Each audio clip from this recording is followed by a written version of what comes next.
बिस्मिल्लाहिर्रहमानिर्रहीम। साढ़े पिंड दे नालों मुल्तान रोड गुजर रही है। मैं सुबह सुबह उत्थे मुल्तान रोड ते तकरीबन 8-9 बजे खड़ा सी, तो मैं नोट कर रहा सी एक गल कि जेड़ा भी कोई मोटरसाइकिल वाला गुजर रहा है या साइकिल वाला गुजर रहा है या कोई गड्डी ते सवार है, उन्हें ते बेशक एक बंदा बैठा है, 2 बंदे बैठे ने, या गड्डी ते कोई 4-5 बंदे बैठे ने। मैं नहीं वेख्या भी कोई बंदा ही उन्हां चों खुश जा रहा होवे या किसी के चेहरे ते कोई मुस्कुराहट हो रही है या आपस में गपशप लाते जा रहे होन। बिल्कुल गुम सुम ते चुप बैठे मोटरसाइकिल ते मत्थे ते वट उन्हां दे ते मोटरसाइकिल ते बैठे इंज जा रहे सी जिवें पता नहीं किसी ने कुट के उन्होंने बाया होंदा है।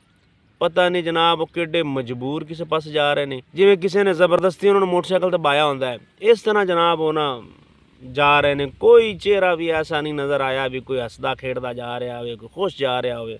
एडे परेशान कि पता नहीं किवें घाटे पै गए ने किसी शहर या की मसला बनया, क्योंकि दुनियादारी पिछे भज्जे फिरदे सन ना, इस वास्ते वो बड़े परेशान नज़र आ रहे थे।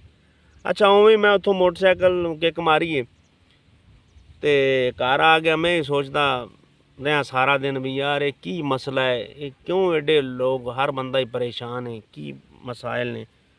तो काफ़ी चीज़ां मेरे जहन च आईयां कि महंगाई का भी तूफान है, मुआशी तौर पर हर बंदा परेशान है कि बच्चों को शाम की जरूरतां किवें पूरी करनियां ने, घर के हालात किवें चलाने ने, पैसे कोई नहीं, रिश्तेदारां नाल किवें वर्त वर्ता करना है, छोटियां मोटियां लड़ाइयां ने।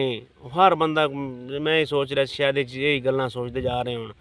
कुछ लोग ऐसे होणगे कोई हसद बुगज कीती जा रहे होणगे, कोई किसी के बारे तकरीबकारी सोचता जा रहा होना है कि फलाने नूं मैं किवें टारगेट करना है, कोई किसी नूं मारन का प्लान बनाता जा रहा होना है, कोई विच माँ प्यो का गुस्ताख होना है। सारा दिन मैं ये चीज़ें सोचता रहा।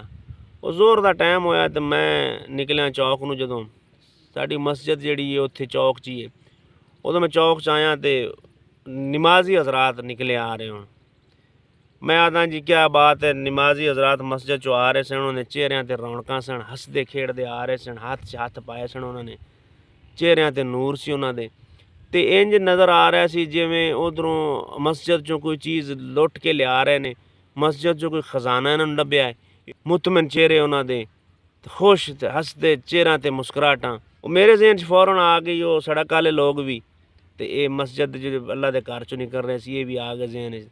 तो मेरे जहन ने उदों ही जिहड़ा है ना इस गल नूं कबूल किया कि वाकई अल्लाह की ज़ात दे राह ते असीं जावांगे तो सानूं खुशहाली लभ सकदी है। जे असीं दुनियादारी दे मगर लगे रहांगे ना तो साढ़े चेहरिਆਂ ते ना रौनक आनी है, साढ़े चेहरे एवें गुस्से रहने ने, साढ़े चेहरे जिहड़े ने एवें परेशान रहने ने। ते जे अल्लाह दे घर दा रुख कर लांगे ना, साड़ियां सारियां परेशानियां अल्लाह दी ज़ात आपे पूरियां करेगा ते अल्लाह दी ज़ात परेशानियां तो सानूं दूर रखेगा। मेरी दुआ है कि अल्लाह ताला साढ़े हर मुसलमान भरा नूं नमाज पढ़न दी ते इस्लाम ते चलन दी तौफीक अता फरमाए। आमीन। अस्सलाम वालेकुम।